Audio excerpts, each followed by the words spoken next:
Hoje eu vim apresentar um trabalho de português com o Dom Roque Palocci, o bispo da nossa diocese de Porto Velho. Boa tarde, bispo.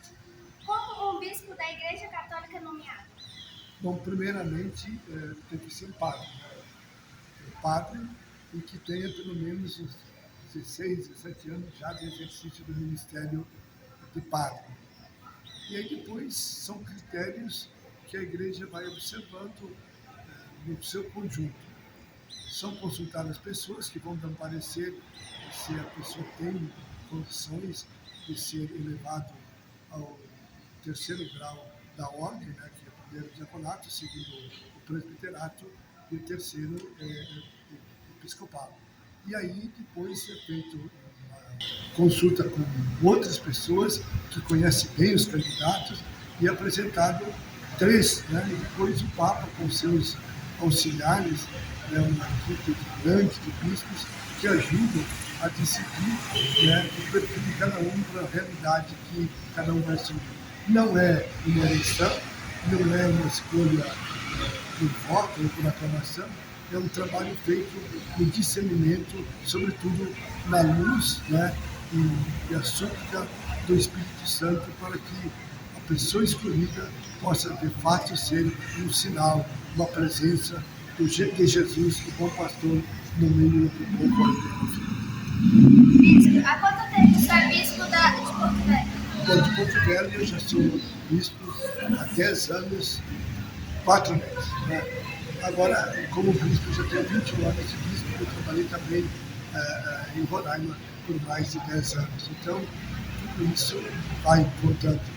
De Roraima vim para cá, estou aqui desde dezembro de 2015.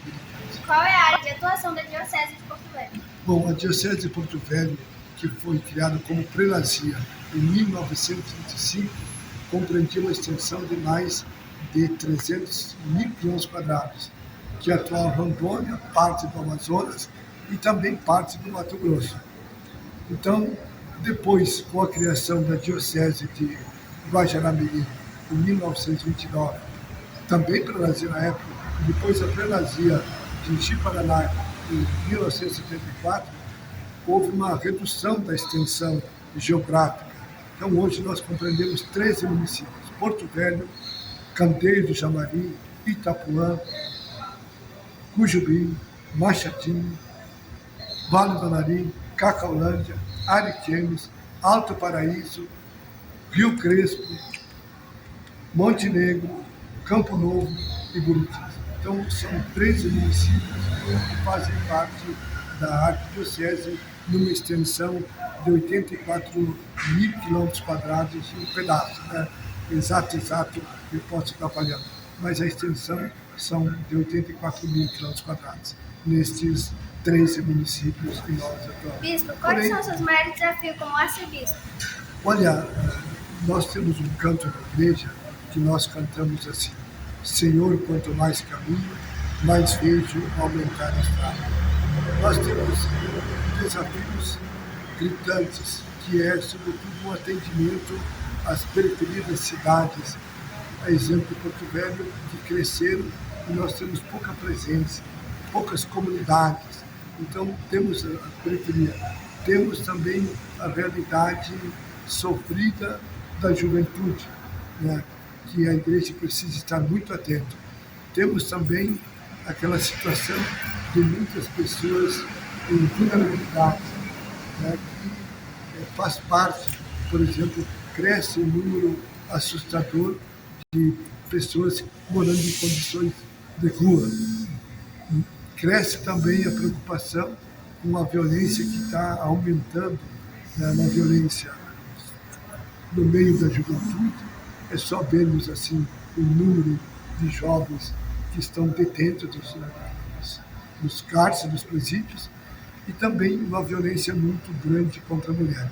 Mas o grande desafio é sempre formar o povo de Deus, a formação, né, do povo de Deus, ou seja, por um processo catequético adequado, por um caminho onde as pessoas têm condições, nutridas pela palavra, nutridas pela Eucaristia, serem esse sal da terra, luz do mundo. Há algum acontecimento marcante que o senhor possa mencionar? Olha, eu posso dizer assim, na minha vida de padre, eu tive assim a graça de poder sempre contar nos meus primeiros anos de padre com padres mais idosos, com boa experiência. Sempre tive a graça de trabalhar em lugares bastante desafiadores. Por outro lado, sempre tive a alegria de caminhar com o povo da onde estava. Nicarágua foi um trabalho muito grande com os povos indígenas. A África foi com a juventude. Lá no sul do Brasil foi também com as famílias que chegavam, né, para serem assentadas na região das grandes propriedades do Rio Grande do Sul. Tudo isso também vai marcando a gente. Então, esse acontecimento é, sobretudo, poder caminhar aonde você está, com as pessoas que estão aí vivendo. Sem contar também as graças especiais que Deus nos concede, que a gente guarda no coração, né? Então, o acontecimento é isso, o dom da vida, o dom também da vocação, o bispo também aqui nessa região tão bonita, mas também tão desafiadora. Desde que idade o senhor percebeu que o senhor era vocacionado? Bom, a partir dos 14, 15 anos, vendo o testemunho de um missionário da Holanda, a dedicação dele na região onde eu nasci, porque eu sou filho de agricultores, e este padre Frei, que veio da Holanda logo após a Segunda Guerra, ele tinha uma dedicação muito grande, um carinho muito grande com as famílias. Ele visitava as famílias da paróquia todos os anos para invocar a bênção na casa e um cuidado também pelas vocações. Vendo o exemplo dele como um missionário da Holanda, de um país, vamos dizer, desenvolvido, lá no meio dos pequenos agricultores, ele se fez um agricultor também e foi também nos ajudando a perceber a importância, por exemplo, da religião, a importância do trabalho e a importância, né, de a gente não se isolar, mas viver sempre em comunidade e nos processos também associativos, né, diante das necessidades das localidades que havia, na questão de estrada, de saúde, de escola, tudo. Naquele tempo onde muitas escolas eram construídas pelas famílias, arrumavam um professor, o professor ia dar aula, depois o Estado ia fazendo, como se diz, a suplência daquilo que havia necessidade. Então, esse exemplo desse Frei Constantino, holandês, foi também um chamado de Deus para que eu pudesse discernir, ir para o seminário e ser ordenado padre. Às vezes a gente diz, eu me ordenei padre, não, eu fui ordenado padre, diácono, padre, bispo. Pronto, a gente não se ordena, a gente é ordenado para estar a serviço da igreja. O senhor já desenvolveu um trabalho no Vaticano? Não, a gente vai para Roma, a gente é recebido lá no Vaticano, e todos os dicastérios, seria os padres, os bispos, os religiosos, a educação, todos eles, porém, eu nunca morei. Gosto de ir lá, mas nunca. Como é a sua rotina diária?